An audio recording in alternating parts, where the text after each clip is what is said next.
हरिहर गांव के चौपाल में आज तो भीड़े भीड़ दिखाई पड़त रही। सबे वरिया ते आदमी न आदमी आवत दिखाई पड़त रहे। जैसे इनका देखो वैसिन ते छुटकी के चर्चा हुआ सुनाई पड़त रही।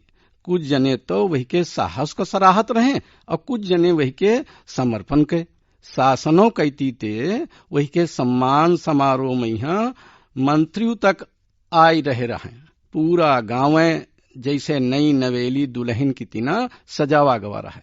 गाँव के अंदर पहलन ते परिपर्ती जमीन पर प्रधान से पूछ के छुटकी अपने समूह के साथिन के सहयोग लेके साफ सफाई करवाए के हुए पे किनारे किनारे चारियों कहती नीम आम जामुन लीची सहित कई तरह के फलन के बिरवन का लगवाए के ये वृक्षारोपण करवाए दिहिस रहा है, जैसे छायो मिले और फलों खाए का मिले।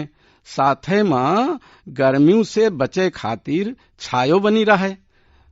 पहलन से बीचों बीच एक तालाबो रहा जिहमा प्रधानों नरेगा के काम लगवावे के साफ सफाई करवा दीन है।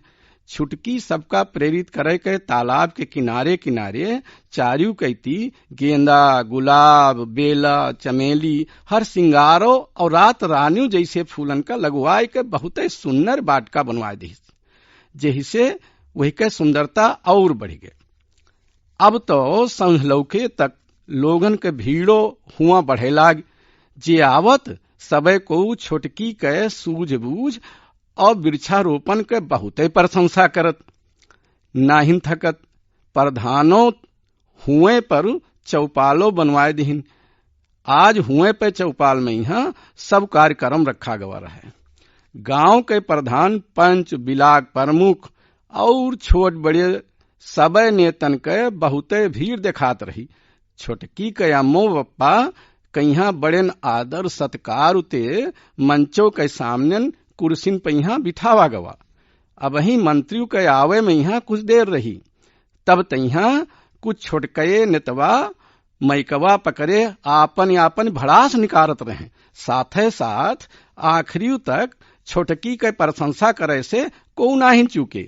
छुटकी के अम्मो जिंदगी में आज तक कबो उतना आदर सम्मान का पावे का कहाय को सोचो नहीं रही। उनके आँखिन के आगे आज उसे 20 साल पहले के घटनाएं पिक्चर की तिना घूमे लागी। उनके अबे ब्याह भवा रहे, तबे से ससुरे में यहाँ सास के नहीं रहे से सबे जिम्मेदारिन के भार उन्हीं की खोपड़ी पे आए गवा। सालू भर बाद एक बिटियो आए गए। मूला उनका छोड़ के कोहुक चेहरे पे हंसी नहीं आई। हिया तक कि सबे बिटिया के उपेक्षो करे लाग। शरीरों के विकास कम हुए के कारण वही के सबे छोटकी कहे लाग। समय बीतत रहा। छोटिन कद काठियू तई वही का सबके व्यंग बानन कहिया बहुत झेले के पड़ा। मूला छुटकी ठान लिहिस रहे कि हमहू औरन ते कुछ अलगे करबे। यही की तई चाहे हमका राति दिन एक करे का पड़े। समाज के भरम मिटावे का हवे बिटिया बेटवन से पीछे हमें पढ़ाई और लिखाई में अतना खोए जात रही कि खाओ पिए भूल जात। आसो पास वाले कहे लाग कुछ दिनन में या पगलाए जाई। जब जिला टाप की हिस तो सबे के आंखियों खुल गई। मूला जब पूरे प्रदेश में दूसरा स्थान पाईस तब तो बधाई दिए वालन के ताता लाग गवा। यही बीच में वही के एक हाथ पैर में यहाँ लकवा मारी गवा। हाथ तो दवाई और अभ्यास कई के कुछ काम करे लाग। मूला पैर तो टेके ले पावत रहा, पूरी ताकत नहीं ना पाई। वही का आइस लाग कि जैसे भगवानों बहुत परीक्षा लियत हमें। कुछ दिन तो हताश निराशा में गुजरे। मूला कहा गवा है कि पखनन से नहीं हौसलन से उड़ान हुआ है। ई कहावत का असली जामा पहनावे की तई छुटकी तमाम प्रयास करे लाग और जल्दिन बेकार परे पुराने फटे कपड़न से रंग बिरंगे सुन्नर सुन्नर चटाई पायदान और कई तरह के सामान बनावे लाग। साथे साथ अपनी जैसी दिव्यांग, मजबूर और जिज्ञासु लड़कियन के एक समूह बनाए के काम करे लागी। पढ़ाई में तो तेज पहले से रही, वही के नई नई डिजाइन से बने सामानन के बहुते मांगो बढ़ गए।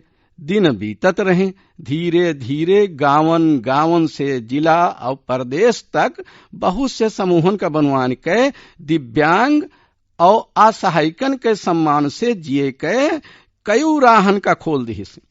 पैदाइश से बचपने तक जिल्लत के जिंदगी जिए वाली छुटकी आज घर, परिवार, गांव और प्रदेश सबे के चहेती बन गए।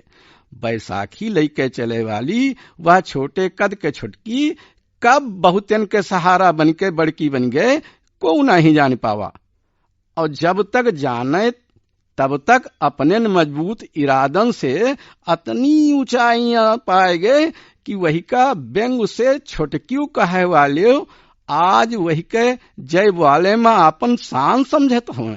आज कल छोटकी तो बहुत व्यस्त हो गए, काहे से वही के साथे साथ वह पर्यावरणों बचावे की तई वृक्षारोपणों के अभियान चलाए के प्रकृतों के संतुलन बनावे में यहाँ बिना थके लाग रहा थे। छोटकी का अब तो औरों प्रदेश के सामाजिक संगठन वाले अपने अपने हिया बुलाए के सबमा उत्साह जगावे की तई काम करवावत रहे। सही ने कहा गवा हवे कि भगवानों जब मदद करत हवे तो छप्पर फाड़ के दियत हैं। ठीक यह बात आज छुटकियों पे लागू हवे। रुपया, पैसा, शान, शौकत, नाम और शोहरत का नहीं हवे के पास। भगवान दिव्यांग तो बनाइन, मुला बुद्धि और जज्बा दोनों दिहिन। एक दई छोटकी जब अपनी अम्मों का लेकर बहुत बड़े जज्बा दोनों दिहिन।